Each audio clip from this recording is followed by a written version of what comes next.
Alors, mes frères, mes sœurs, vous savez, déjà, la première chose que je voulais dire, c'est que nous sommes, comme les Écritures disent là, nous sommes dans le véritable.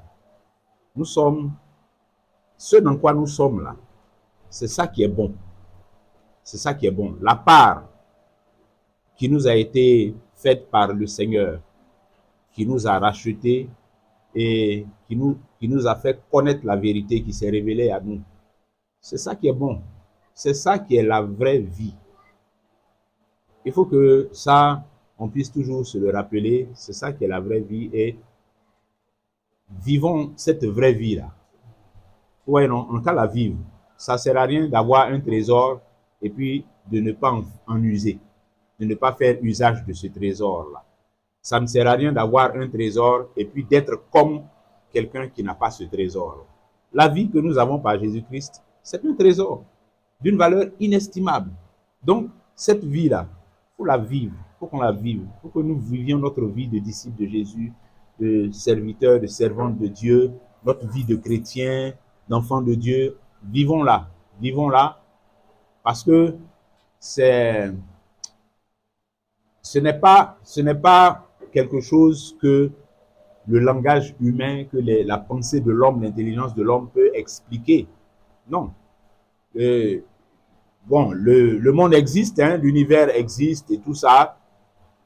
Il y a des dimensions de l'existence que nous ne connaissons pas, des dimensions auxquelles notre intelligence ne peut même pas accéder. Depuis que les hommes sont sur la terre, ils sondent les choses pour comprendre le sens de ce qui existe, de ce qui est, mais ils n'ont pas encore fini d'épuiser, d'explorer toutes choses. Même le corps de l'homme là-même, l'homme n'a pas fini d'explorer ça. Il y a des choses qui se passent dans notre corps que la science ne peut même pas expliquer. Des choses banales, simplement, que la science ne peut pas expliquer. D'où vient la vie? La vie, on dit il y a la vie dans les cellules, chaque cellule de notre corps. Mais qu'est-ce qui fait qu'il y a la vie? Qu'est-ce qui fait qu'il y a la vie dans les cellules? Personne ne peut expliquer. La science ne peut pas expliquer ça. La vie, ça vient d'où? Et beaucoup de phénomènes comme ça qui se déroulent dans notre simple corps là, enfin, dans le corps que nous avons, avant de dire même qu'on va explorer l'extérieur. L'intelligence, la pensée de l'homme n'est même pas encore parvenue à cerner toutes ces choses-là. Tellement c'est immense, tellement c'est vaste. Et là, je ne parle que de choses matérielles, des choses physiques, des choses qu'on enseigne en partie dans les écoles, les sciences naturelles, les sciences physiques, la chimie et tout ça. Ça, c'est un domaine de connaissance même qui est accessible au sens de l'homme, à l'intelligence de l'homme. Mais même ça même, ce n'est pas pleinement exploré par l'homme. C'est pour ça qu'on parle souvent de progrès de la science, progrès de la technologie. Mais parce qu'il y a toujours des niveaux qu'on explore et on découvre des nouvelles choses. Ça, comme j'ai dit, ce n'est que la dimension physique, la dimension matérielle de ce que les yeux voient, ce que les oreilles peuvent entendre. Mais au-delà de ça, il y a une réalité qui est, elle n'est pas matière, elle n'est pas physique, elle est spirituelle. Il y a une réalité spirituelle, il y a une vie spirituelle qui existe, qui est effective, qui est là, et qui échappe à toute intelligence, qui échappe complètement à l'homme, qui échappe complètement à l'homme. À moins que Dieu veuille nous révéler une part de ces mystères-là. Oui, mais parce que le Dieu qui a créé toutes choses et qui a fait toutes choses, matière, physique, lui-même ne peut pas être dans la matière. Dieu est esprit. C'est pour ça que les Écritures disent qu'il faut que ceux qui l'adorent, l'adorent en esprit et en vérité. Dieu est esprit. Donc, dans le monde spirituel, dans la dimension spirituelle de ce qui existe, de la vie et tout ça, il y a une réalité, il y a une vie spirituelle, il y a une vie de l'esprit. Il y a quelque chose qui existe là-bas, dans le spirituel. C'est là-bas que Dieu se révèle. C'est là-bas que Dieu se rencontre. C'est là-bas que Dieu se fait connaître à nous. C'est là-bas que Dieu vient. C'est de là-bas qu'il vient à notre rencontre et qu'il nous conduit là-bas dans ces mystères afin de nous les révéler. Et il a plu à Dieu de faire venir son Fils Jésus-Christ par qui il s'est révélé aux hommes. Il s'est révélé à nous à un moment donné. Il est venu accomplir ce qui devait nous permettre d'entrer dans la connaissance de Dieu, dans la connaissance du véritable. Donc c'est Jésus-Christ qui nous conduit là-bas. C'est pour ça qu'il est le chemin, la vérité et la vie. C'est lui qui nous conduit là-bas. Et c'est en Dieu que se trouve la réalité de ce qu'est la vie. De sorte que, quand nous connaissons Christ, nous savons, pour de vrai et de façon claire, que la vie ne se limite pas à ce que nous voyons ici-bas, mais que la vie est beaucoup plus profonde, elle est beaucoup plus grande. C'est quelque chose de beaucoup plus vaste et qui trouve son sens plein dans celui qui est l'auteur même de la vie, c'est-à-dire Dieu. Amen. Amen. C'est ça, ce dans quoi le Seigneur nous a engagés. C'est ça l'expérience que nous faisons quand nous disons « je suis converti » et que nous naissons de nouveau et que toutes ces vérités-là nous sont révélées et auxquelles nous avons accès dans la Bible, dans les Écritures. Le livre miraculeux que Dieu, de siècle en siècle, a permis qu'il se constitue et que le souvenir de sa pensée, de sa parole puisse être conservé afin que ceux à qui il va se révéler puissent explorer cette pensée-là pour mieux le découvrir, mieux le connaître et mieux marcher dans ses voies. Voilà dans quoi nous sommes engagés par Jésus-Christ. C'est cette vie-là que nous devons vivre. C'est cette vie-là que nous devons comprendre, dans laquelle nous devons marcher. C'est à ça que Dieu nous appelle et c'est dedans que nous vivons. C'est dedans que nous avons la vie éternelle par Jésus-Christ. Donc, bien aimés, toutes ces choses-là, quand nous les avons, il ne faut pas qu'on prenne ça à la légère. Prenons ça au sérieux. Et puis vivons notre vie, cette vie précieuse que Dieu nous a donnée. Cette vie dans laquelle il y a des mystères d'une grandeur incroyable, mais dont la plénitude nous sera révélée quand le temps de cette révélation pleine et finale sera accompli. Donc marchons, pendant que nous sommes là, pendant que nous sommes ici-bas, marchons. Marchons comme le Seigneur nous demande de marcher. Vivons comme le Seigneur nous demande de vivre. Efforçons-nous d'apprendre à nous laisser conduire par sa parole. Efforçons-nous d'apprendre à connaître la pensée de Dieu pour nous, les desseins que Dieu a pour nous. Et puis, chaque jour, quand nous nous réveillons, depuis le lever jusqu'au coucher, que nos pensées puissent être en lui par Jésus-Christ. Que nos voix puissent être en lui par Jésus-Christ. Et bien sûr, Dieu est sage. Dieu est immensément sage. On va en parler tout à l'heure de la sagesse de Dieu. Dieu est immensément sage et l'immensité de sa sagesse devrait suffire à nous faire réaliser à quel point nous sommes fous. L'immensité de la sagesse de Dieu révèle clairement notre folie à nous, sans Dieu. Donc, quand on réalise que, de toute façon, Dieu est grandement sage là, c'est comme ça que nous sommes fous. Mais ce que nous désirons, la seule chose qui nous reste à faire, c'est de nous appuyer sur la sagesse de Dieu.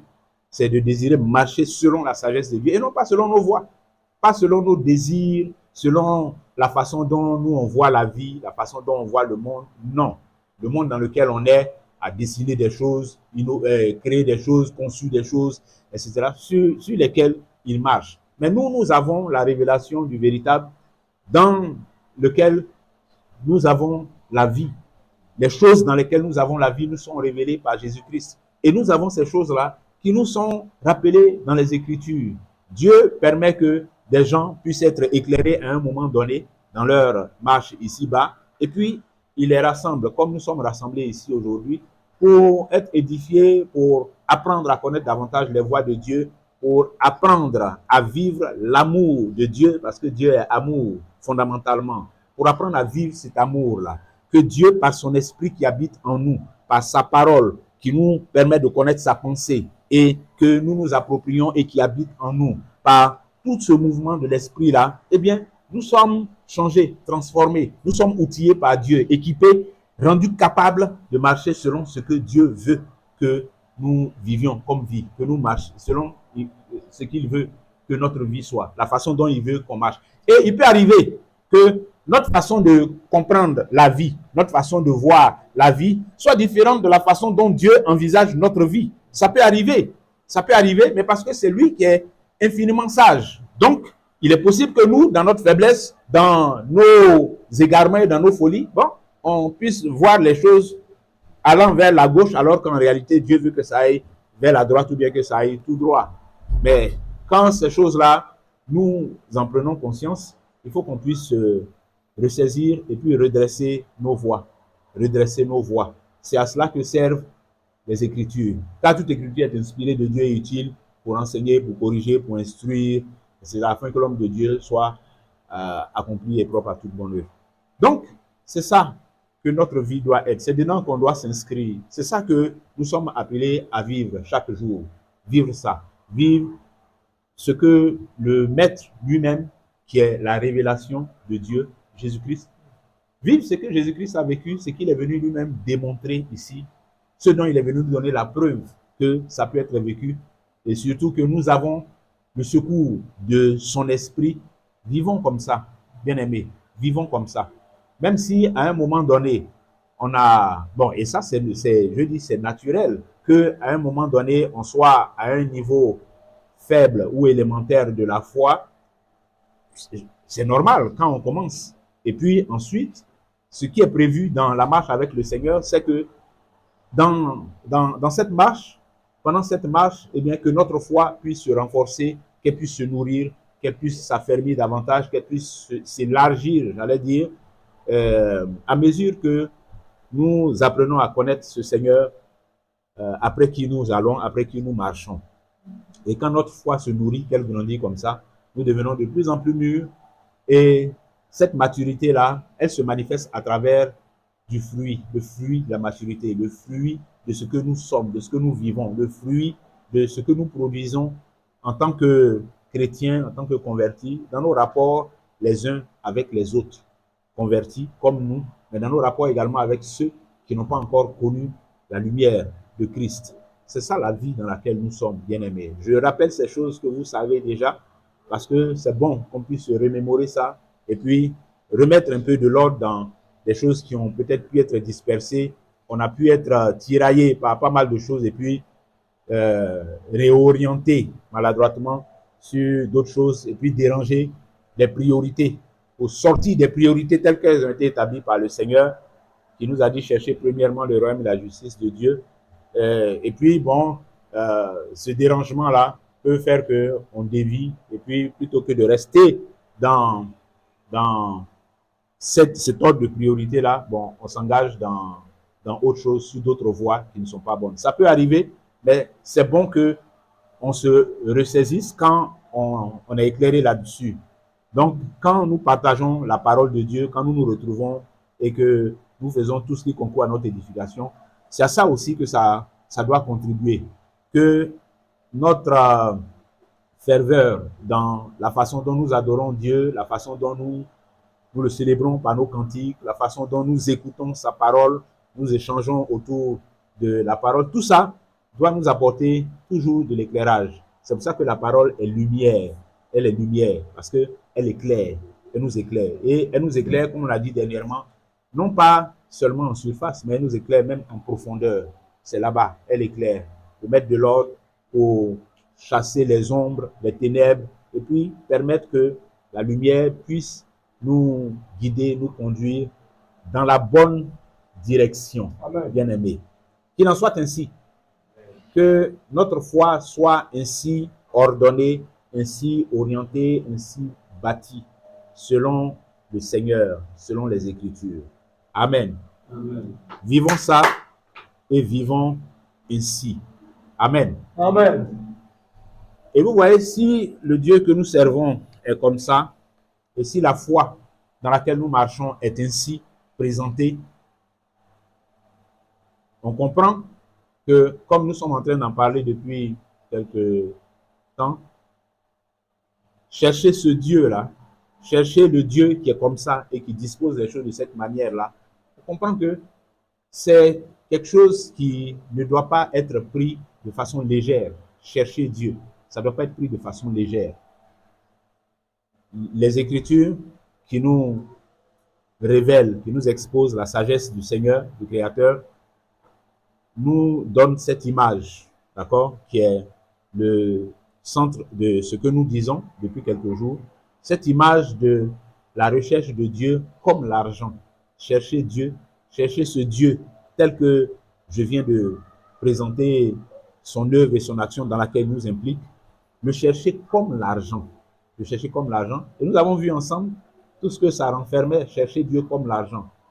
Nous avons vu cette analogie-là. Comment l'homme cherche l'argent, comment les hommes font, comment les hommes font pour chercher l'argent. Alors, quand nous parlons de chercher Dieu comme l'argent, a priori, ça ne veut pas dire que chercher l'argent n'est pas une bonne chose.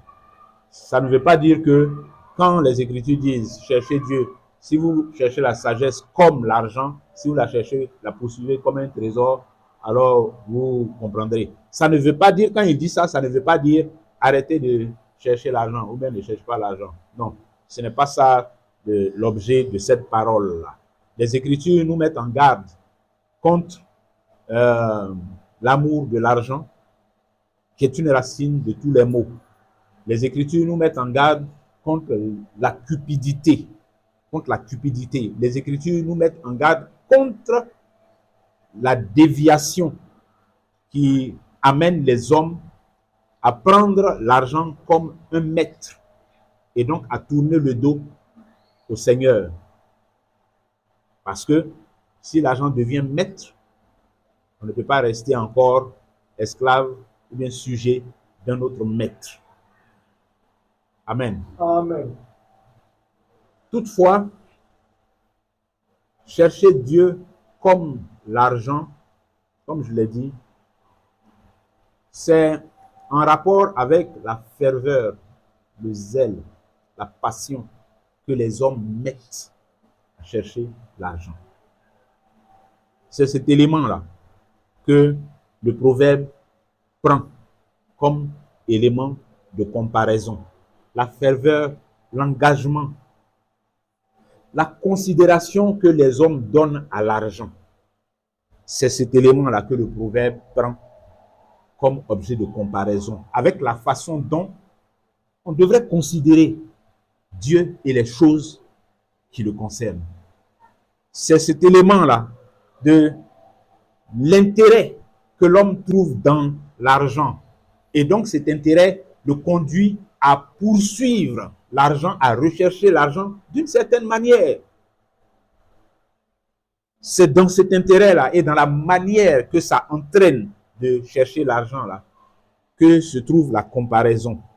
Donc, comprenons bien que il s'agit pour nous de nous regarder, de nous observer et puis de voir nous-mêmes. Je dis nous, parce que nous également, nous cherchons l'argent sans que ça soit un mal en soi. Nous cherchons l'argent tant que nous restons dans les proportions, dans les limites qui nous sont données par le Seigneur. Il n'y a pas de mal en soi à chercher l'argent pour vivre et pour servir Dieu. Mais même cet argent que nous cherchons simplement pour vivre et pour servir Dieu, nous avons quand même une manière de le chercher. Une manière qui vient non pas forcément du fait qu'on soit cupide ou bien qu'on aime trop l'argent, mais la société telle qu'elle s'est bâtie dans le temps, avec l'argent, autour de l'argent, eh bien, elle fait que il y a des contraintes qui s'imposent. Par exemple, un travailleur, on en a parlé la dernière fois, un travailleur qui a signé un contrat avec un employeur. Bon, le contrat stipule beaucoup de choses, que le travail commence à telle heure, ça finit à telle heure. Donc, en fonction déjà de l'heure de début du travail, là, ça m'impose de m'organiser. Ça va m'imposer soit de couper le sommeil que j'aurais pu prolonger si je n'avais pas cette obligation contractuelle. Ça va m'obliger à couper le sommeil que j'aurais pu prolonger jusqu'à 8 heures. Mais à cause de ce contrat-là, où je vais chercher là, je suis obligé de couper mon sommeil là, à partir de 4 heures ou bien de 5 heures. Parce que mon contrat dit qu'il faut que je sois au travail à partir de 7h30. Or, j'habite loin. Donc, moi qui suis loin et qui ai cette contrainte-là, ça va m'obliger à traiter durement mon corps, à faire des efforts. Et puis, beaucoup d'autres choses, en tenant compte donc des détails de ce qui me lie avec là où je vais pour chercher l'argent. Donc, tout ça, ça entraîne une certaine façon de se comporter, une certaine façon de faire, mais qui est en rapport avec la recherche de l'argent. que je vais recevoir à la fin du mois parce que je vais vivre de ça avec ma famille. Ça entraîne des comportements, des attitudes. Et quand on examine, quand nous avons examiné ces comportements et ces attitudes, la dernière fois, nous avons compris que dans la façon de faire, en tant que chercheur d'argent, Proverbe 2, 4, dans notre façon de faire en tant que chercheur d'argent, même dans des conditions normales, on ne parle même pas de quelqu'un qui est cupide, qui aime trop l'argent, mais même dans les conditions normales, la façon de faire dans la recherche de l'argent, là, il y a leçon dedans. Il y a leçon dedans, selon l'esprit de Proverbe 2, 4. Cherchez Dieu comme on cherche l'argent. Cherchez Dieu comme le contrat de travail nous oblige à marcher pour pouvoir entrer en possession de l'argent à la fin du mois. Il y a ces contraintes-là. Et il y a leçon dedans dans ces contraintes-là. Il y a de l'assiduité. Hein? La dernière fois, c'est sur ça que nous avons mis l'accent. L'assiduité et le zèle avec lesquels nous recherchons l'argent. L'assiduité et le zèle avec lesquels nous recherchons l'argent. C'est une leçon. Il y a une leçon dedans pour nous, dans la façon dont Dieu veut être recherché. Dans la façon dont le sage dit qu'il faut rechercher la sagesse. Il y a leçon dedans. Quand on observe un travailleur en train de chercher son argent, quand on observe un entrepreneur en train d'investir pour chercher son argent, quand on observe un cultivateur en train d'aller avant les premières lueurs du soleil au champ, en brousse, se mettre en péril à cause de la récolte qu'il vise. Il va manger une partie, il va vendre l'autre partie. Tout ça, c'est l'argent qu'il cherche. Donc, toutes ces choses-là sont des choses qui nous instruisent, nous, chrétiens, dans notre façon de chercher Dieu, dans notre façon de chercher la sagesse de Dieu. Ça doit nous instruire, ça doit nous parler. Ça doit nous parler. Ça doit nous dire fort même dans notre esprit là-bas que, ah, frère, regarde comment tu fais pour chercher l'argent. Et puis regarde comment tu fais pour chercher Dieu. Il faut comparer. Et puis toi-même vois. C'est quel côté il y a problème. Regarde comment tu fais, sœur. Quand on dit que tu as trouvé l'argent dans ce truc-là, et puis regarde comment tu fais quand c'est affaire de Dieu. Toi-même, il faut peser les deux. Et puis, il faut tirer la conclusion. C'est ça, bien aimé. Et la sagesse que nous avons tirée de cette comparaison, c'est déjà que l'assiduité et puis le zèle avec lesquels nous cherchons l'argent, il faut que ça soit inférieur à l'assiduité et au zèle avec lesquels nous cherchons Dieu. Parce que notez bien que le proverbe 2, 4 là, ça ne s'adresse pas a priori à quelqu'un qui ne connaît pas encore Dieu. Hein. Le livre des proverbes même.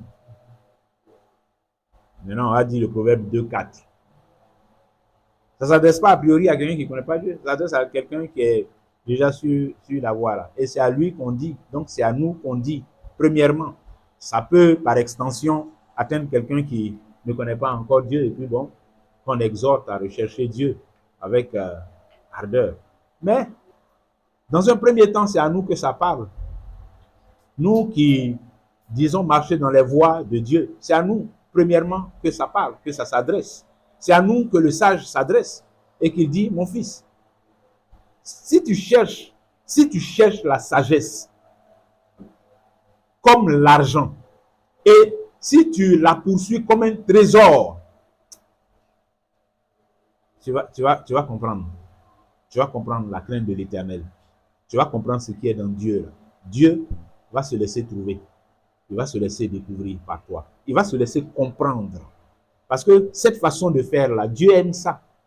Ce zèle et puis cette assiduité dans la recherche de Dieu là. Il aime ça. Il aime ça. Maintenant, avant qu'on entre maintenant dans les nouveaux développements d'aujourd'hui, je rappelle que, ouais, soyons pragmatiques. C'est-à-dire, écoutons ce que nous sommes en train de dire là, avec la pensée de transformer ça en quelque chose de pratique. Transformer ça en quelque chose de pratique. Donc, appliquons ça à notre vie. Appliquons ça à notre vie de disciples, de chrétiens, notre vie de tous les jours. Appliquons ça à notre vie de disciples dans l'œuvre que nous faisons pour le Seigneur. Appliquons ces choses-là à notre vie de disciples dans les choses qui composent cette œuvre-là, comme les rassemblements que nous avons, dans les choses qui composent cette œuvre, comme les différentes actions dans lesquelles le Seigneur peut nous orienter, dans lesquelles le Seigneur nous oriente d'ailleurs. Appliquons ça. Quand nous disons que notre façon de chercher l'argent avec zèle, avec assiduité, où on est prêt à se lever, couper sommeil à 4 heures du matin, pour aller courir derrière les bacs à les bus, pour aller tomber ici et puis arriver au travail à l'heure, parce qu'on a le souci de ça, il faut que cette discipline-là, on puisse la reproduire dans notre façon de chercher Dieu aussi. C'est ce que ça veut dire. Si tu cherches la sagesse comme l'argent, c'est comme ça on cherche l'argent, donc cherche la sagesse comme ça aussi. Cherche Dieu comme ça aussi. C'est ce que ça veut dire, simplement, simplement. On ne va pas trop entrer dans trop de choses sophistiquées, mais simplement c'est ce que ça veut dire. Façon dont on cherche l'argent, et puis bon, on prend ça à cœur, on est engagé dans le travail, on fait ça au sérieux, on fait en sorte que ça ne se gâte pas dans nos mains. C'est comme ça aussi que l'œuvre du Seigneur là, on doit prendre ça comme ça. Faut pas, c'est pas dans ma main l'œuvre du Seigneur va se gâter. Le travail de Dieu on est en train de faire, c'est pas dans ma main ça. On doit penser comme ça aussi. Puis si on pense comme ça pour l'argent, on doit penser comme ça aussi. L'œuvre du Seigneur est en train de faire là, vraiment, c'est pas moi qui ai gâté ça, hein, c'est pas à cause de moi ça va se gâter. Pensons comme ça aussi. Dieu aime ça. Tout ça là est dans chercher Dieu comme l'argent. Amen. Amen.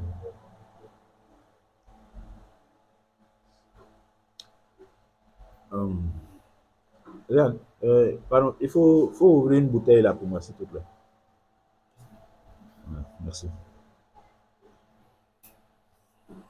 Alors, on va continuer. On va continuer toujours dans cette comparaison entre la façon dont nous cherchons l'argent en tant que travailleurs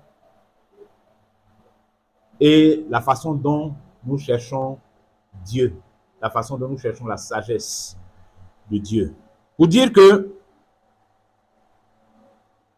en tant que travailleur, autant on est sérieux dans le travail, de peur d'être renvoyé. Oui, parce que si au travail, on se rend compte que tu fais trop de choses qui ne sont pas bonnes pour le travail. Là. Tu fais des choses qui ne sont pas bonnes pour le travail. Là. On te renvoie à la fin. C'est ça. C'est le châtiment suprême, ça. Quand tu es un travailleur, tu fais des choses qui gâtent le travail. Ça gâte le travail. Bon, ce qu'on a dit dans le contrat, tu ne fais pas. Tu es toujours hors la loi par rapport au travail. Mais si tu fais comme ça, là, on te renvoie à la fin. L'argent que tu devais gagner dedans, là, tu ne gagnes plus. On te renvoie.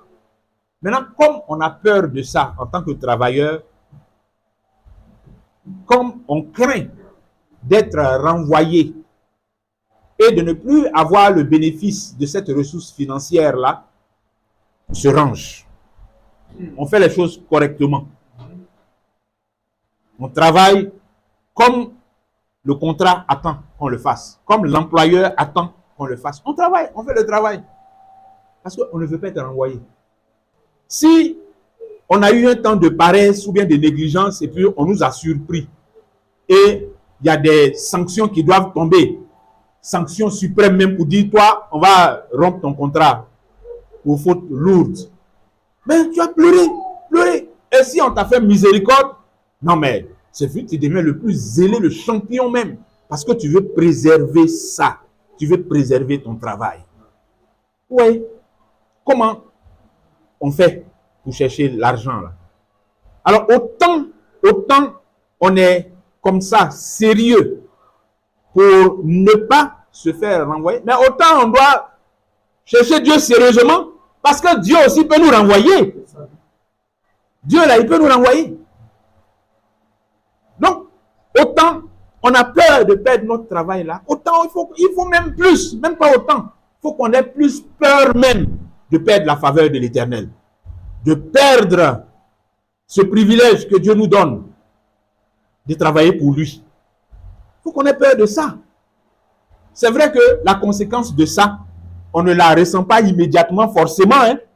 Je dis, quelqu'un peut faire un naufrage par rapport à la foi et puis, bon, la vie, il est là, il est dans la vie, il gagne l'argent, la vie est belle, il vit à 100 à l'heure et tout ça. Donc, il ne ressent pas les conséquences de ça, de ce renvoi-là, immédiatement. Mais c'est un renvoi dont les conséquences sont pour l'éternité. Pour l'éternité. Ce n'est pas comme si on t'a renvoyé et puis tu peux aller déposer ton dossier ailleurs et un autre patron va te prendre. Ça a des conséquences pour l'éternité. Donc, faisons comme ça aussi. Prenons l'affaire de Dieu là au sérieux. Réalisons que Dieu peut nous renvoyer aussi. Et que c'est le renvoi du Seigneur là qui est plus grave même. Donc, faisons en sorte que il n'y ait même pas de raison de nous renvoyer. Faisons comme ça. Prenons comme ça aussi le travail.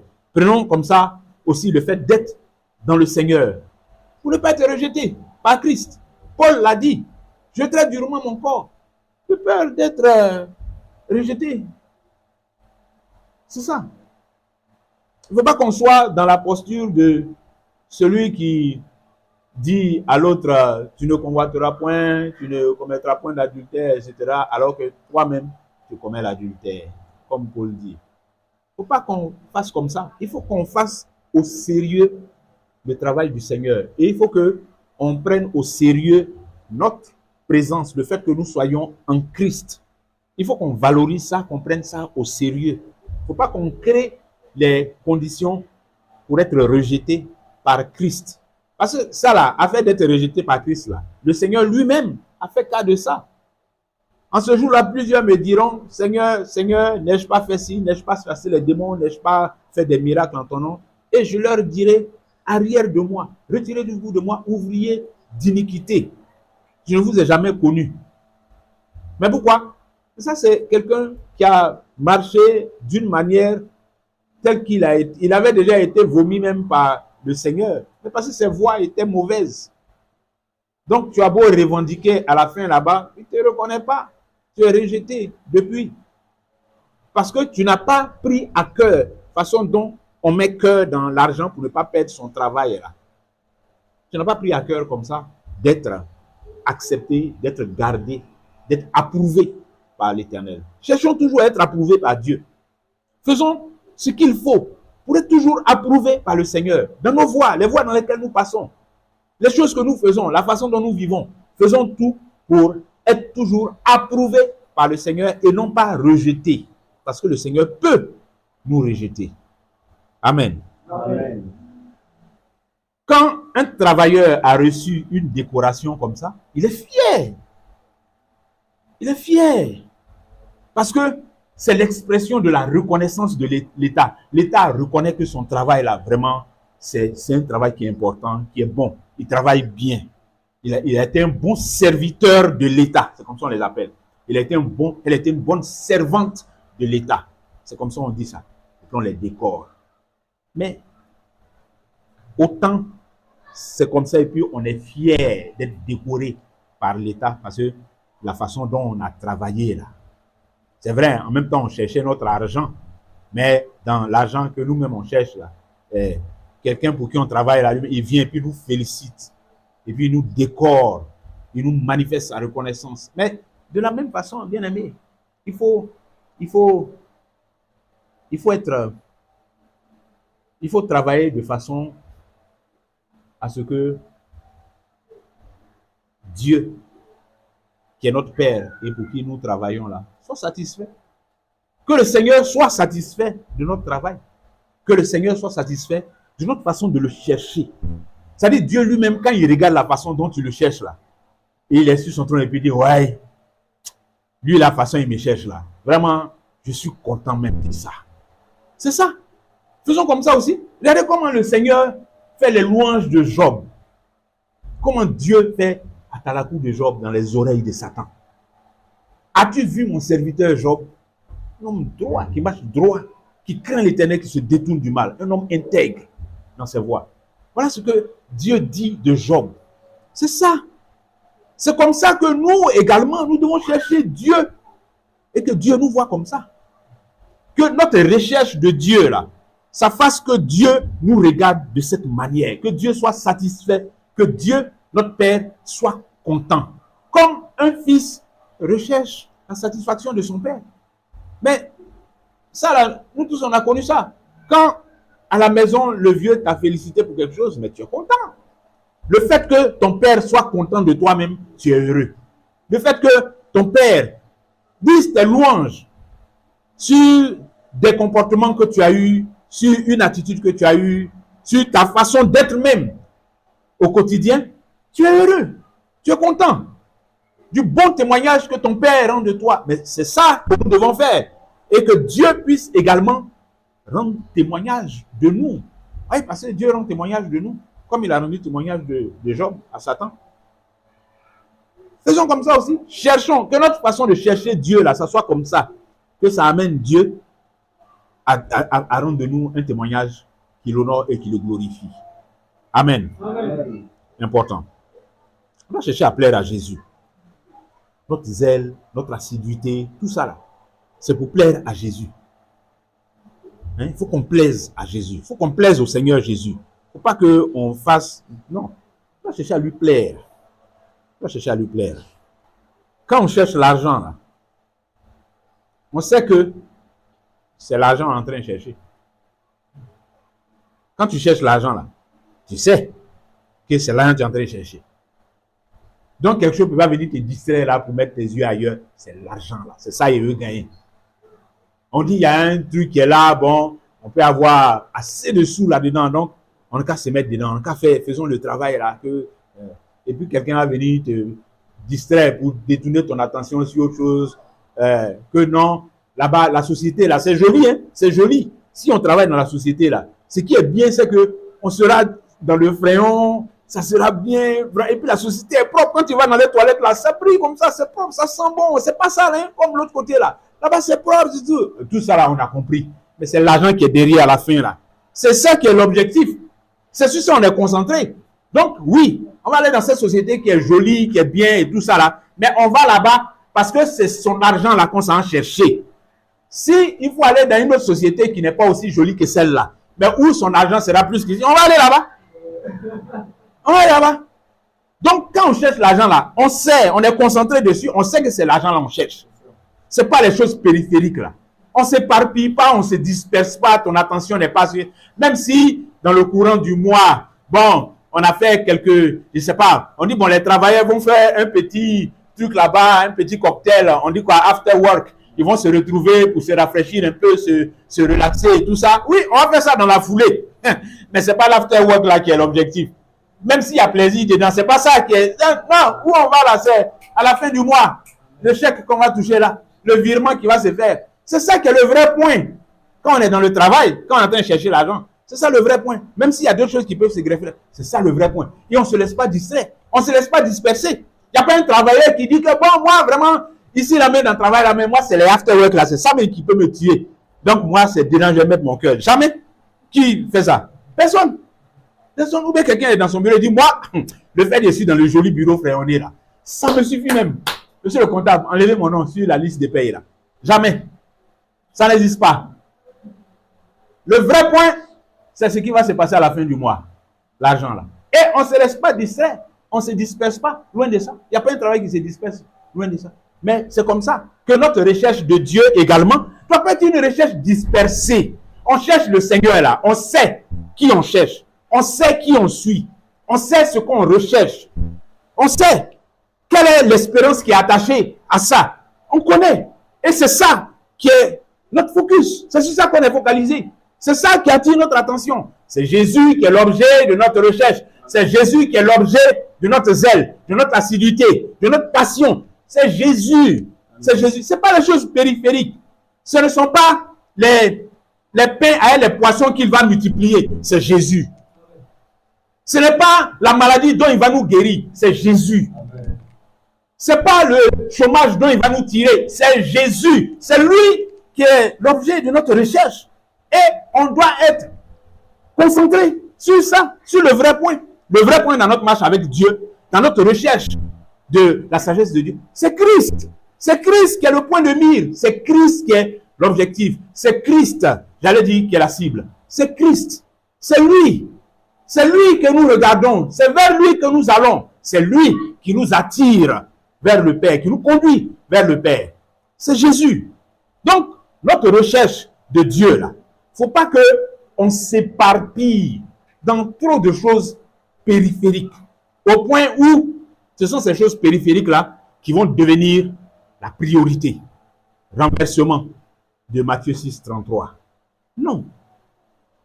Restons focalisés sur Christ. Restons focalisés sur Christ, mes frères. Amen. Amen.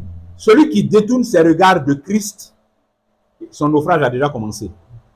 Celui qui détourne son regard de Christ, là, dans cette marche, dans cette recherche de Dieu, là, celui qui détourne son regard de Christ, son naufrage a commencé. Vous gardez les regards sur Christ, les regards fixés sur lui. Toujours, toujours. C'est lui qui doit être l'objet de tout ce que nous faisons là. C'est Christ. Ce n'est pas mon frère, ce n'est pas ma soeur, c'est Christ. D'abord, c'est à travers Christ que ça touche mon frère, que ça touche ma soeur. Parce que c'est l'orientation que Christ me donne. Amen. Amen. Amen. Donc faisons ainsi, bien-aimés. Ne nous dispersons pas. Il faut rester focus et puis avoir les idées claires. Voilà. Et puis, ouais, dans l'affaire de chercher l'argent, là. Comme je l'ai dit là, on ne se laisse pas distraire. Hein. Les hommes, c'est à tel point que les hommes ont créé même, ils ont créé des moyens, ce sont les moyens de détecter les faux argent, les faux billets. Ah oui, parce qu'il y a faux dedans. Parce qu'il y a faux dedans. Mais malgré qu'il y a faux là, comme il y a faux, les hommes se sont donné les moyens de veiller à ce que le faux là ne vienne pas les distraire. Ouais, non? Les hommes se sont donné les moyens, dans leur recherche d'argent, ils se donnent les moyens pour que les faux billets là ne viennent pas les distraire. Donc, nous également, dans notre recherche de Dieu là, il ne faut pas qu'on se laisse distraire par des faux enseignements, par des fausses pratiques, par une fausse piété. Amen. Qu'on peut développer même personnellement. Ce n'est pas forcément quelqu'un va venir te parler, mais tu vas te créer une fausse piété dans la négligence, paresse, machin. Tu vas vouloir te baisser les standards et puis t'accommoder de quelque chose de supportable pour toi. Et puis bon, c'est là que toi, tu as décidé de te limiter. Non, ça c'est du faux. C'est du faux, ça. C'est la falsification de la foi en Jésus-Christ. C'est du faux. Chaque fois que quelqu'un essaie de diluer, de rabaisser les standards de Christ, il est en train de falsifier l'évangile de Jésus. Parce que l'évangile de Jésus est un évangile excellent, qui nous met à des niveaux d'exigence élevés. Amen. Amen. Mais c'est pour ça qu'on a besoin de son esprit. Sinon, Saint-Esprit, on allait faire quoi? C'est parce que le niveau est élevé. Et il sait que nous-mêmes, là, comme ça, là, on ne peut pas. C'est pour ça que l'esprit est là, pour nous conduire dedans, pour nous faire avancer à ce niveau-là. Mesure de la statue parfaite de Christ. C'est ça. Donc, autant les hommes ont des détecteurs de faux billets parce qu'ils ne veulent pas que le faux vienne les détourner de leur objectif de gagner leur argent, mais autant nous également, il ne faut pas qu'on se permette de se contenter du faux, d'une fausse piété, d'un faux évangile, d'une fausse spiritualité, d'une fausse conversion, d'un faux zèle, hein, de faux. Il ne faut pas qu'on fasse ça. Il ne faut pas qu'on fasse ça. Il faut que notre façon de chercher Dieu, là, dans ces choses-là, on soit rigoureux et qu'on soit vraiment concentré sur ce qui est vrai, sur ce qui est juste, sur ce qui est de Dieu, ce que Dieu veut. Comment Dieu veut que ça soit. Ce que Dieu veut que ça soit. Comment ça doit être. Il faut qu'on soit concentré dessus. Il faut qu'on comprenne. Ça doit être clair dans notre esprit. Pas qu'on marche dans le flou. Vous voyez quelqu'un qui marche dans le flou, qui ne sait pas, qui n'a pas les moyens ou qui ne se donne même pas la peine de distinguer les faux billets des vrais billets. Lui, il va se retrouver à la fin avec beaucoup d'argent, mais c'est des faux billets. Ça ne sert à rien. C'est comme ça que quelqu'un qui marche dans le Seigneur, qui dit il cherche Dieu, mais lui, tout ce qu'il gagne, il prend. Tout ça, c'est Dieu. Tout ce qu'il gagne, il prend. Tout ça, il y a Dieu dedans. Tout ça, il y a Dieu dedans. Papa Nouveau, il y a Dieu. Alice, il y a Dieu. Dénima, il y a Dieu. Catholique, il y a Dieu. Tout ça, il y a Dieu. Et puis on prend, et puis on s'en va à dit seulement. Ce qui est sûr, ça a sorti devant. Ça ne va pas sortir. Ça va sortir. Il faut qu'on puisse discerner. Il faut qu'on sache distinguer le vrai du faux. Amen. Il faut qu'on sache distinguer l'ivraie du blé. Il faut qu'on sache faire la distinction. Et c'est pour ça que, comme on a dit au début, il faut avoir de la profondeur. Parce que si tu es superficiel, tout ça là, tu n'es pas dedans. Hein. Si tu es superficiel, c'est à la surface là-bas qu'on racle tout, on met et puis on s'en va avec. On ne va pas en profondeur. Donc c'est important. C'est important. La connaissance que nous avons des voies du Seigneur, la connaissance que nous avons de sa parole, la façon dont nous approchons les Écritures pour les connaître, la façon dont nous sommes assidus dans la recherche de la connaissance de Dieu, la façon dont nous appliquons être zélés dans l'obéissance au Seigneur, dans les moindres choses que nous avons apprises, les 1, 2, 3 choses dans lesquelles nous avons été éclairés, la façon dont on prend ça et on s'applique à obéir à ça. C'est tout ça qui nous exerce. C'est ça qui nous forge une aptitude à discerner le vrai du faux. C'est vrai, il y a du discernement qui vient comme une manifestation de don spirituel où Dieu nous éclaire sur quelque chose de façon spontanée. Mais il y a du discernement qui vient aussi du fait qu'on a l'esprit exercé au discernement. Amen. Amen. Donc, l'esprit là, à force de s'exercer, il devient facilement capable de discerner. Même quand la falsification est très sophistiquée et puis ça se ressemble vraiment, l'esprit qui est exercé au discernement arrive à faire la différence, mais parce que l'esprit qui va lui permettre de faire ça là, c'est lui qui sonde les profondeurs de Dieu et qui est capable de séparer âme et esprit. Amen. Oui, frère. Exercer au discernement, ça veut dire que quand tu marches dans le Seigneur et puis tu apprends à obéir à la parole de Dieu telle qu'elle est donnée en vérité, tu reçois un enseignement, tu marches selon cet enseignement. Dans ta marche selon cet enseignement, il est possible que tu aies même des difficultés, mais même en passant par ces difficultés, tu persévères, tu traverses ces difficultés, tu traverses ces épreuves et tu acquiers de l'expérience dans ta marche avec Christ. Des choses se passent pendant que tu marches avec le Seigneur, là. Dans tes contacts avec les frères, avec les sœurs. C'est dans tout ça, c'est dans cette vie-là, pratique de disciple, que tu apprends. Tu apprends à être avec tes frères. Tu apprends à appliquer la connaissance des Écritures à tes rapports avec les frères, avec les sœurs, avec les inconvertis, dans la vie de tous les jours, dans ton travail, etc.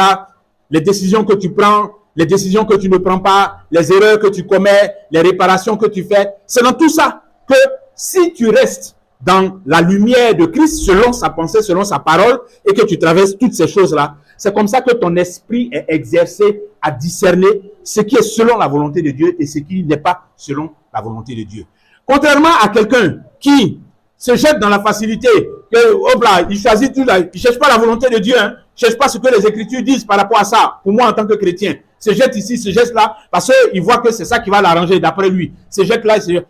Un esprit qui fait comme ça là, ne sera jamais exercé à discerner ce qui est bon et ce qui ne l'est pas. Parce que quand il est en face d'une situation où il doit apprendre à choisir ce qui est bon et laisser ce qui n'est pas bon, il ne vient pas prendre comme référence la pensée de Dieu. Il prend sa propre pensée.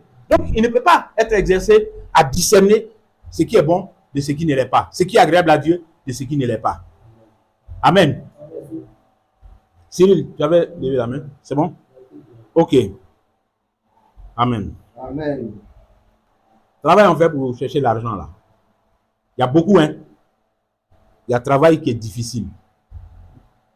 Il y a travail qui est difficile, hein. Bon, peut-être quelqu'un va dire, mais tout travail est difficile. Oui, aussi. Aussi. Ça dépend aussi de celui qui fait là. Sinon, ce n'est pas parce que le travail est difficile que quelqu'un dit forcément je ne fais pas. Le travail est difficile et puis on s'en va faire. Le travail est difficile et puis on s'en va faire. Et puis les gens s'en vont faire. Le travail qui est difficile là. Regardez par exemple, vous avez déjà vu quelqu'un creuser puits. Vous avez déjà vu les gens qui creusent puits là. Ah! C'est pas une mince affaire, hein? C'est-à-dire le sol qui est là, là. Où tu es là, tu es arrêté dessus et puis c'est dur. Et puis ça est là, là. On va creuser ça jusqu'à combien de mètres de profondeur là et puis on va trouver l'eau. C'est pas pour dire qu'ils ont machine, hein. Bon, il Il y en a qui ont leur machine pour forer les trucs là. Mais je parle de ceux qui font ça manuellement. Là. C'est le travail qui est là. On dit c'est un creuseur de puits. Donc au village là, quand on veut creuser puits, c'est lui on s'en a appelé. Non mais c'est impossible. Il va délimiter la circonférence du puits d'abord. Et puis maintenant il va creuser ça. Creuser. Jour après jour. Et tu vois, il s'en va. Il arrête ici pour aujourd'hui, il s'en va. Il revient. Il va creuser. Il s'en va. Il revient. Il va creuser jusqu'à... Maintenant, vous qui allez venir 2 ans plus tard, là, vous allez boire l'eau du puits, là. Vous n'avez pas vu comment le gars a souffert pour creuser puits, là. Mais c'est son travail. Quand il a fini ça, là, il dit pas, hey, je souffre trop, je ne creuse plus puits, oh. Non. Demain, il n'a même pas fini de creuser ça, et puis quelqu'un vient lui dire, après tu viens creuser pour moi, hein. Il dit, oui, j'arrive. Il a fait. C'est son travail. Il cherche l'argent de ça. Le travail est difficile, mais on fait. Le travail est pénible, mais on fait. Le travail est sale, mais on fait. Regardez, ceux qui ramassent poubelle là. C'est le travail. Quand tu passes à côté, tu fais comme ça. Lui, il est dedans toute la journée. En train de respirer. Toutes les ordures, les choses dont nous ne voulons plus dans nos maisons, et puis c'est pourri. Il y en a qui sont pourris, il y en a qui sont décomposés, tout ça. Et puis on a jeté. Il y en a même qui ont mis couche de bébé a fait truc dedans, tout le temps on jette ça là-bas. Tout ça est mélangé là-bas. Et tout ça, il vient périodiquement pour ramasser les ordures là. Et il respire tout ça. Ça sent. C'est ça. Quand il va aller à la décharge là, c'est pas pour dire que quelqu'un a soulevé sa brouette là pour maintenant. Hein. À la décharge là, il va prendre ça maintenant pour aller marcher dans les ordures là. Parce qu'on dit, il ne faut pas laisser ça au bord, il faut mettre au milieu là-bas. Il va prendre ça pour aller au milieu là-bas, déposer, venir prendre, déposer les ordures là, saleté là. Il va faire ça. Il y a des gens, j'ai vu des gens qui débouchent, qui vident fosse septique. Des gens qui vident fosse septique manuellement là. Ah. On dit fosse septique là. Vous connaissez ce qui est dans fosse là. Ils descendent dedans. Mais tu ne peux pas t'arrêter au bord pour dire que tu as gratté pour eux. Non, il faut t'arrêter dedans. Ah! Bon, au début, quand c'est plein là, ils font, mais quand ça descend là, ils descendent dedans. Et puis, ils enlèvent. Des fois, même quand c'est bouché là, ah! C'est pas à faire. Hein. Mais c'est l'argent, il cherche comme ça. C'est son argent, il cherche. C'est son argent, il cherche. Oui, non? Comment l'homme cherche l'argent? C'est ça, hein? Si en temps normal, on met les trucs là, on met l'eau dedans, on mélange ça avec les déchets, on dit, il faut tomber dedans. Il ne va pas tomber dedans.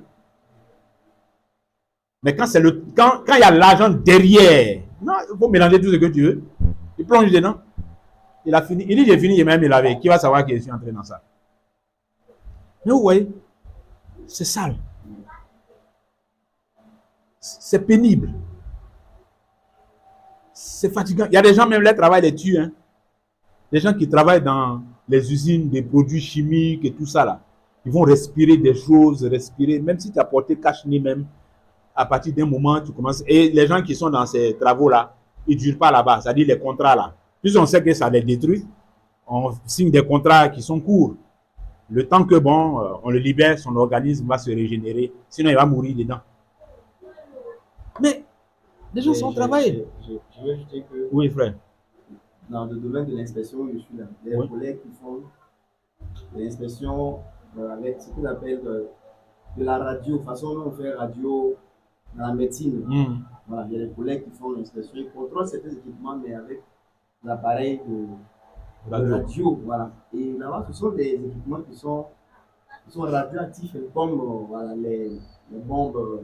Ouais. Et autres, là. Voilà, ça peut donner du cancer. Voilà, s'il y a certains de leurs collègues qui sont morts comme ça. Voilà. Ça. En fait, ils ont, au bureau là où on est même, il y a un endroit, de clôture avec barbelé, clôture, avec le danger de mort, de radiation. C'est là-bas que l'appareil est gardé. Donc, quand ils vont faire le contrôle, ils le sortent.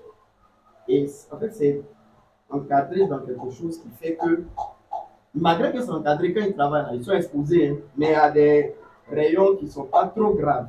Voilà. Maintenant, ils expliquaient qu'ils ont des collègues qui sont allés chercher cet appareil-là, au Burkina, et puis ils venaient dans leur voiture. Mais en fait, dans les secousses de la route, le truc est sorti. Le produit. Voilà. Mais ils n'ont pas vu. Le problème, c'est que quand tu es exposé à ça, ils ne sont pas comme tu l'as dit. Voilà. Mais si c'est totalement sorti, il y a un certain temps, si tu as été exposé à ça pendant un certain temps, en fait, ça détruit tout au-dedans de toi. C'est juste quelque temps après, tu vas te rendre compte de ça. Voilà. Donc, les gens, ils ont voyagé des minutes, des heures, presque avec ça, avoir des kilomètres avec ça. Là, ils ont pu se tuer après. Voilà. Donc, c'est pour rejoindre un peu ce que tu dis. Mais on continue de il y a l'argent dedans également. Il y a vraiment l'argent. C'est ça. C'est ça. Le frère, même quand il s'en va contrôler la tour, la nouvelle tour, là, c'est des centaines de mètres là-bas. 300, 400 mètres. 400 mètres au-dessus de la terre. Il monte là-bas. C'est des risques. C'est des risques. Bon, mais, vous voyez, c'est l'argent qu'on cherche comme ça. Il y a les risques dedans, mais on fait. À cause de l'argent qui est derrière. Il y a de la pénibilité dedans. C'est difficile, mais on fait. À cause de l'argent qui est derrière. Bon, et c'est ça que Dieu regarde là. Et puis il dit, mais cherchez-moi comme vous cherchez l'argent là. Parce que votre manière de chercher l'argent là, c'est pas parce que c'est difficile que vous reculez. C'est difficile, mais vous partez. Votre manière de chercher l'argent là, c'est pas parce que c'est sale, c'est salissant que vous ne faites pas. C'est salissant, mais vous faites. Donc, d'où vient que vous cherchez l'argent, vous êtes prêt à braver les souffrances, les difficultés, la pénibilité, la saleté, le manque de confort. C'est pas tout travail, c'est pas tous les travaux qu'on fait dans le bureau. Le manque de confort. Il y a des gens, leur travail, c'est sous le soleil. Il y a nos frères policiers qui règlent la circulation. Qui a déjà vu un policier à un parapluie pendant que le soleil chauffe là? Jamais. Ils vont s'arrêter là. Je ne sais pas pendant combien de temps. Et puis voilà des gens encore qui font un travail à haut risque. Vous voyez, travail là. Travail. Il y a tout ça dedans. C'est difficile, c'est pénible. Il y a des contraintes là-dedans et tout ça. Il y a des risques et tout ça, mais on fait. Mais on fait. Bon, donc, il ne faut pas que ces facteurs-là, ça soit des facteurs bloquants dans notre recherche du Seigneur. Il ne faut pas que ce soit des arguments qui vont nous bloquer dans notre recherche du Seigneur. Genre, comme, bon, l'œuvre de Dieu, là, c'est trop difficile. Donc, vraiment, moi, ici, là, je ne fais pas aussi. Ou bien, bon,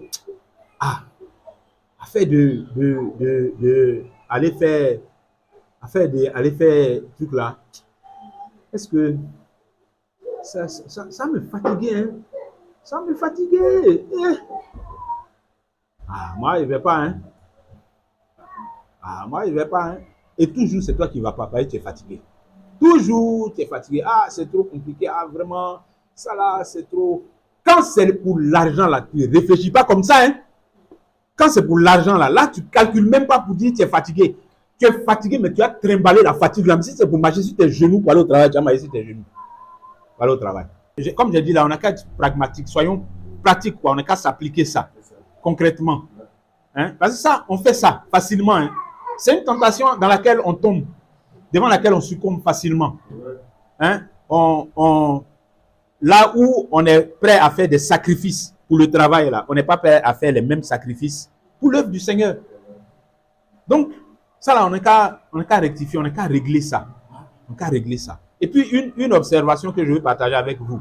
Ouais, je pense que la façon dont nous sommes venus aujourd'hui, là, j'ai remarqué que on était là nombreux avant le début même de la réunion. Je crois que c'est pour avoir compris ce qui a été dit la dernière fois. C'est ce que je pense. Et c'est une bonne chose. C'est comme ça qu'on doit faire. C'est comme ça qu'on doit faire. C'est comme ça qu'on doit chercher le Seigneur.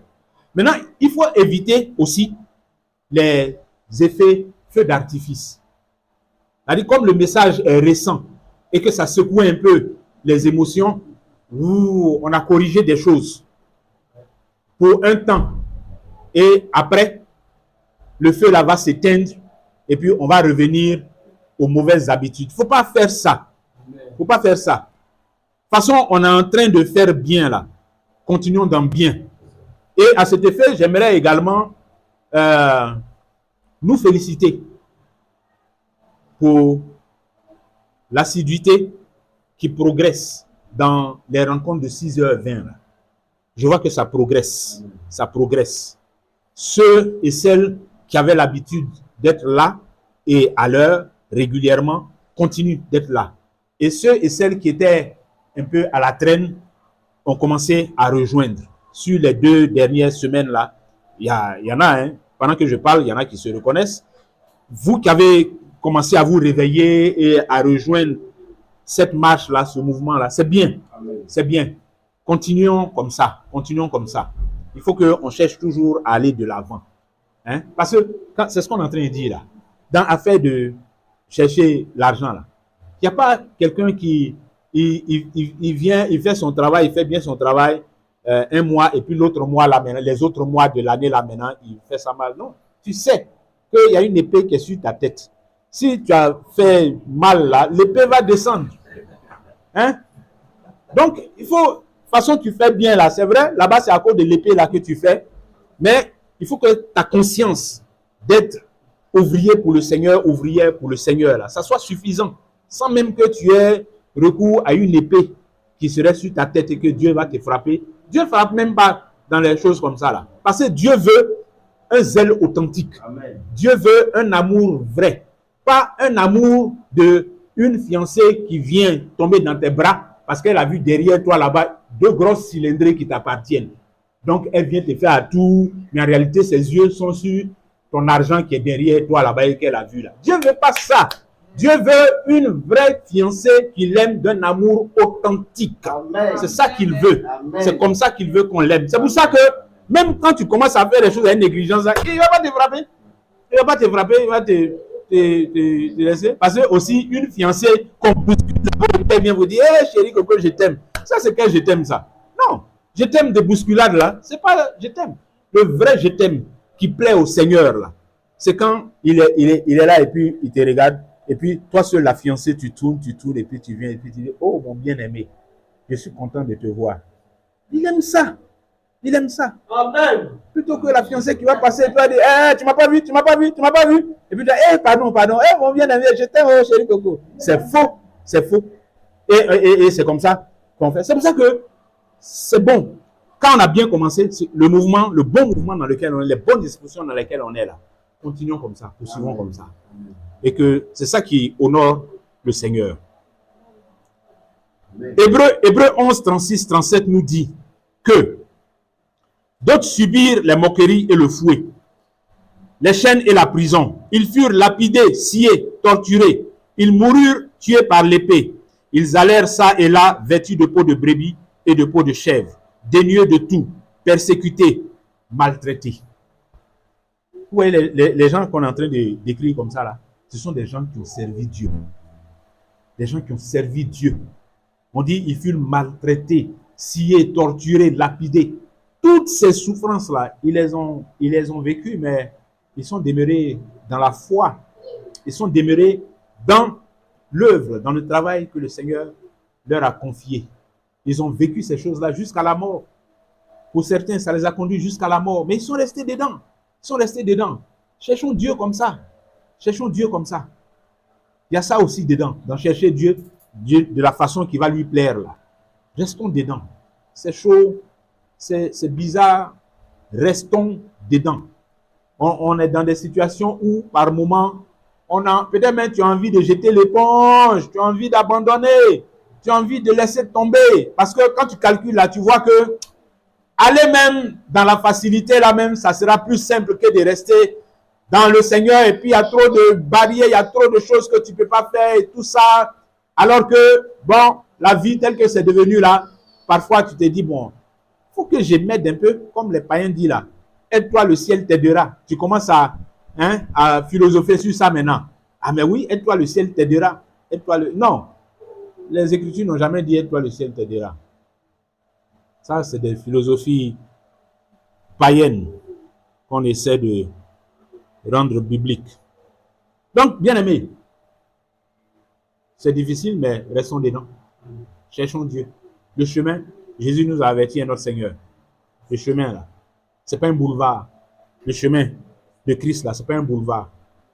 C'est pas autoroute bien goudronnée. C'est une piste. C'est une piste dans la forêt. C'est une piste dans la forêt. à côté de la piste dans la forêt, il y a un grand boulevard bien goudronné, un lampadaire de bout en bout. Mais le chemin sur lequel Jésus nous veut, là, c'est une piste dans la forêt. Une piste sur laquelle parfois on gravit des collines, des montagnes. Parfois on passe dans des vallées. Parfois on passe sous des arbres. Par moments c'est une plaine qui est là. On est à découvert. Nu, il n'y a rien pour nous protéger. Puis on est sur la piste là. C'est ça. C'est ça, chercher le Seigneur par Jésus-Christ. Donc, on est déjà averti, on est au courant de ça. Restons dedans. Restons là comme ça. Le Seigneur dit en Marc 8, 38, que car quiconque aura honte de moi et de mes paroles au milieu de cette génération adultère et pécheresse, le Fils de l'homme aura aussi honte de lui quand il viendra dans la gloire de son Père avec les saints anges. Il y a travail qui peut faire honte, hein.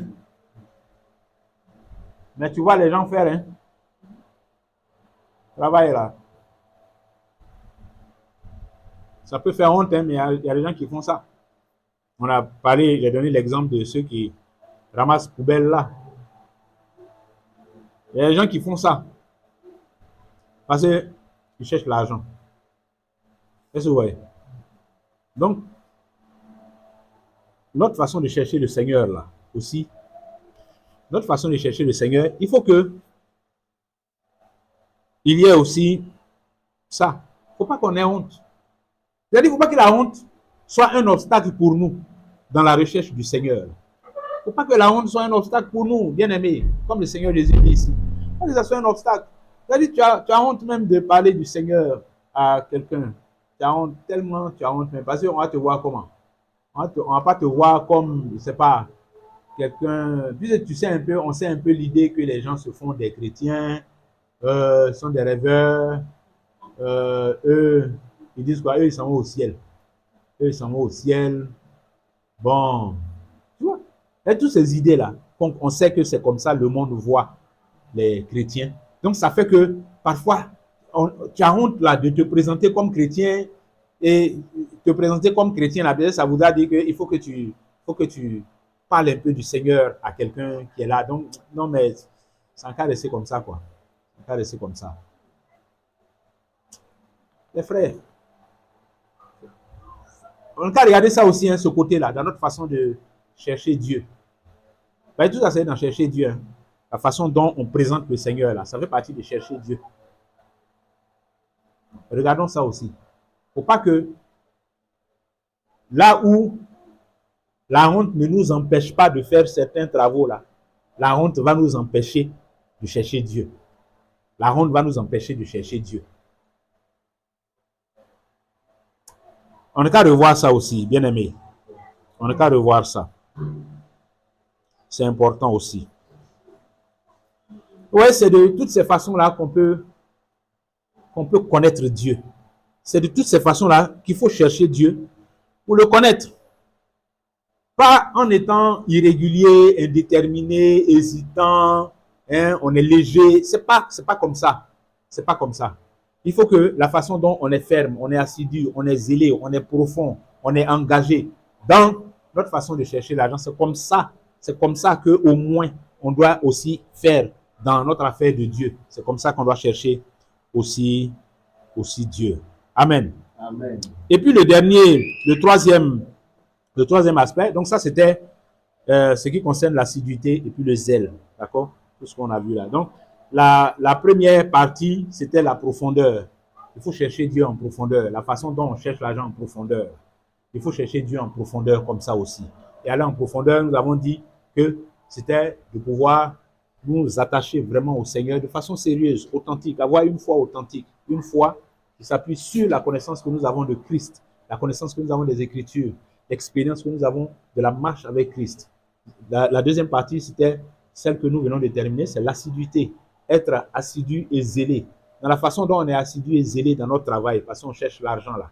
Il faut qu'on soit assidu et zélé comme ça dans notre façon de chercher Dieu, dans la façon de faire l'œuvre de Dieu, dans notre façon d'être chrétien, d'être des disciples de Jésus, dans le type d'engagement que nous donnons à Dieu. Il faut qu'on soit comme ça, assidu et puis zélé de cette manière-là. Et puis, la troisième partie qui je pense, n'est pas très longue, mais est tout aussi importante que les deux précédentes. C'est que, ouais, notre recherche de l'argent, là, ça répond à un besoin qui est continu. C'est-à-dire que quelqu'un ne cherche pas l'argent aujourd'hui, et puis il dit, bon, comme j'ai eu l'argent, et que je peux manger avec ça 2 jours, 3 jours, donc c'est bon, je ne cherche plus l'argent. C'est quand j'ai fini de manger ça, là, quand ça va finir, que je vais aller encore chercher l'argent. On ne fait pas ça. C'est un besoin continu. Parce que l'argent qu'on cherche là, c'est pour satisfaire des besoins qui sont là, qui sont continus, qui existent toujours. On a besoin de manger, on a besoin de se vêtir, on a besoin de se loger, on a besoin de se soigner. Tous ces besoins-là, ça demande l'argent. On a besoin de se déplacer. Tout ça, ça demande l'argent. Donc, comme ce sont des besoins qui sont permanents, qui sont là en permanence, eh bien, notre recherche de l'argent aussi, elle est permanente. Elle est continue. On continue de chercher l'argent. On travaille tout le temps. Même quand, dans la loi du travail, on dit que le travailleur a droit à 1 mois pour se reposer, mais ce mois de repos-là même, il est payé. On lui donne l'argent de ça, malgré qu'il ne va pas aller au travail pour faire ce qu'il a fait. Mais le contrat prévoit qu'il soit payé. Parce qu'on sait qu'il va avoir besoin d'argent. Il aura toujours besoin de cet argent-là. Donc, c'est un besoin continu. Donc, c'est une recherche qui est continue. La recherche de l'argent, c'est une recherche qui est continue. Même une fois encore, pas forcément parce qu'on est cupide ou bien parce qu'on a un amour démesuré pour l'argent. Non. Même dans la juste mesure, juste mesure de ce qu'il faut pour vivre, c'est continu. On recherche ça toujours. On continue d'aller au travail. On continue de faire nos affaires. On continue de faire nos ventes. On continue. C'est un besoin qui est continu. Mais c'est de la même façon, bien aimé. Cette façon continue de chercher l'argent là, c'est de la même façon continue aussi que nous devons chercher Dieu. Ça doit être continu aussi. C'est pas que on cherche Dieu et puis à un moment on s'arrête. Et puis bon, on va s'asseoir. Et puis après on va se relever encore pour dire bon, allez, on va se mettre dans l'œuvre. Et puis après on va s'asseoir encore. Et puis non, ça doit pas être discontinu comme ça, couper. Non, ça doit être continu. Ça doit être continu. Autant on a l'idée que est-ce qu'on a besoin de réfléchir même pour dire que faut que je continue d'aller au travail. Tu sais que si on ne t'a pas vu au travail là, pendant 2 semaines, on va te renvoyer. Donc tu continues de partir. Même si à la fin du mois, tu viens de prendre ton argent là. Mais quand même, tu continues d'aller au travail. Il y a un qui est là, tu vas manger ça, ça va finir. Le temps, on va arriver à la fin de l'autre mois là, l'argent là est fini. Tu as besoin de nouveaux salaires. Donc pour ça, tu continues. Tu continues. C'est comme ça on doit chercher continuellement le Seigneur. On doit chercher le Seigneur continuellement. On doit s'investir, s'engager continuellement dans le Seigneur, dans la recherche de Dieu, dans la recherche de la sagesse de Dieu. Ça doit être quelque chose de continu, bien aimé, toujours. Ça doit être motivé par une soif renouvelée. Cette soif de Dieu-là, ça doit être continu, ça doit être renouvelé. La soif qu'on a du Seigneur, c'est cette soif qui fait qu'on continue. Hein?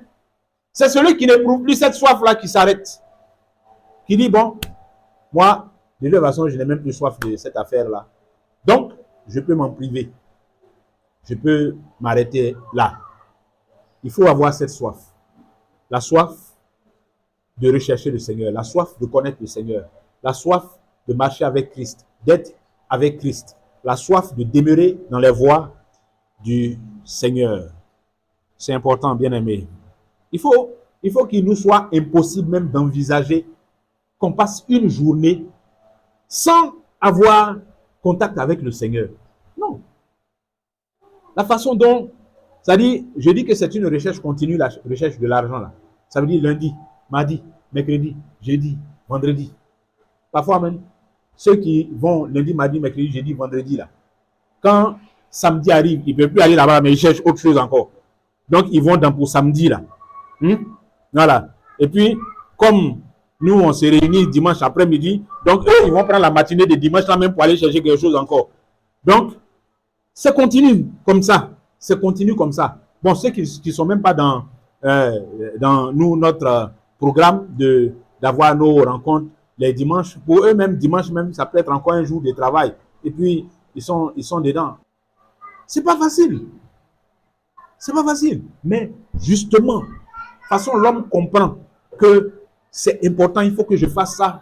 Parce que à la maison, il y a les enfants, il y a madame, ou bien il y a monsieur. Il faut que je me décarcasse, il faut que je fasse ci, il faut que je fasse ça. Mais c'est comme ça aussi, il faut se décarcasser aussi.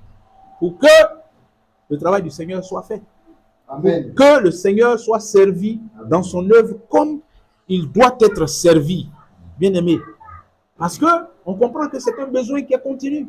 On ne veut pas mettre une interruption dedans. Mais il faut que ça soit continu. Donc faisons comme ça. Vous voyez, quand le passage là, notre passage là, on va terminer par ça. Notre passage là, il dit quoi? Proverbe 2, 22 là. Il dit que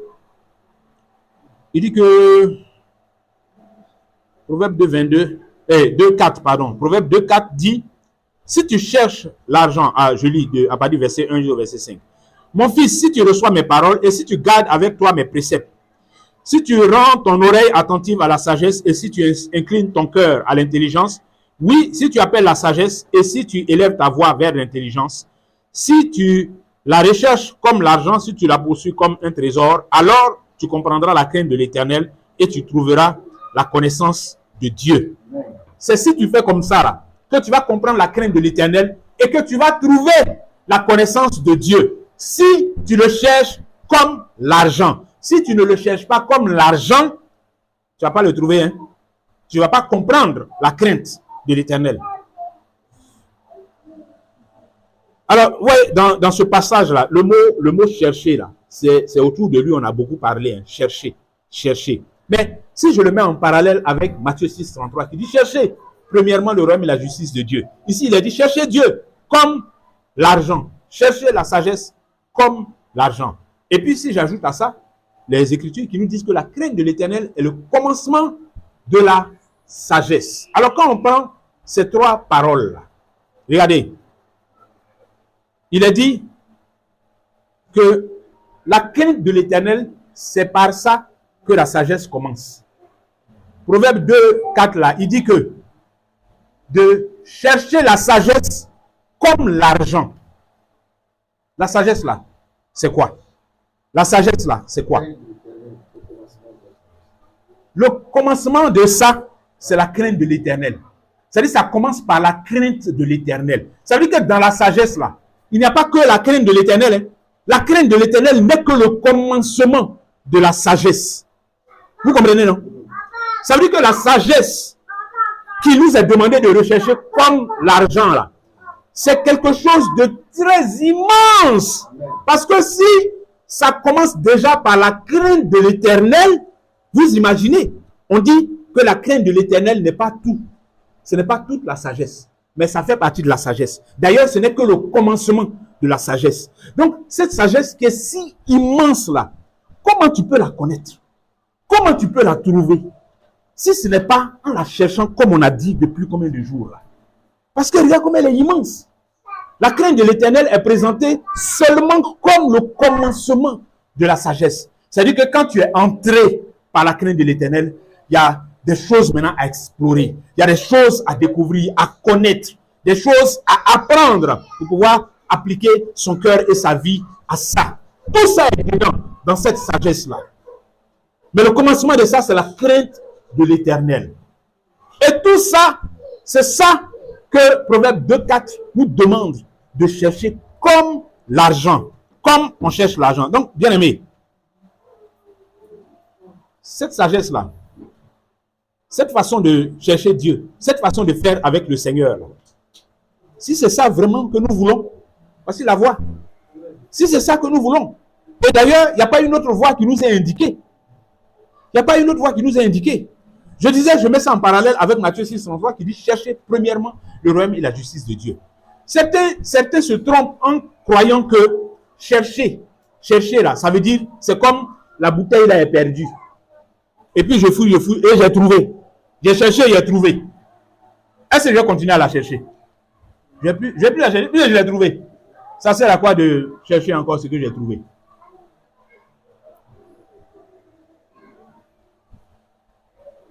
Quand Proverbe 2.4 dit à nous qui sommes déjà dans la voie du Seigneur, qu'on n'a qu'à le chercher.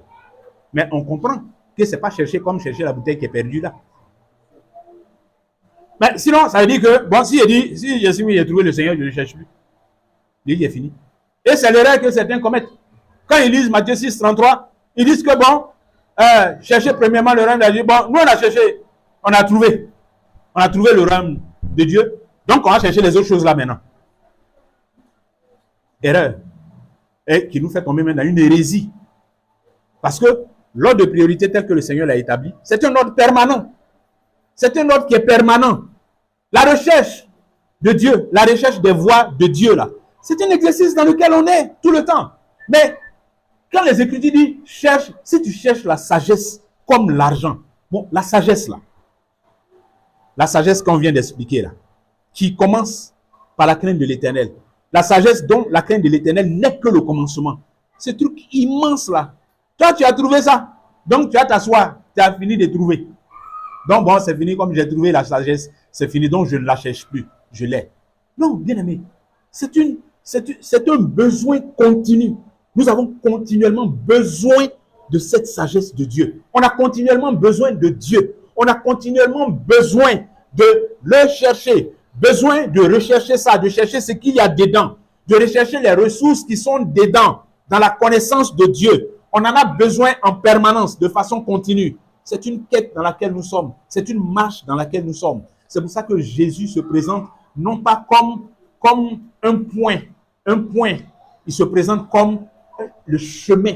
Parce qu'un chemin, là, sa vocation, c'est qu'on marche dessus. Et si on marche dessus, c'est pour aller vers une destination. C'est ça la vocation d'un chemin. C'est pour ça que Jésus se présente non pas comme un point final, mais comme le chemin. C'est le Père qui est le point final. Et la mission du Fils, c'est de nous conduire au Père. Comme il a dit, nul ne vient à moi si ce n'est le Père qui l'attire. Et nul ne va au Père si ce n'est pas le Fils. Que le Seigneur bénisse. Amen. Amen.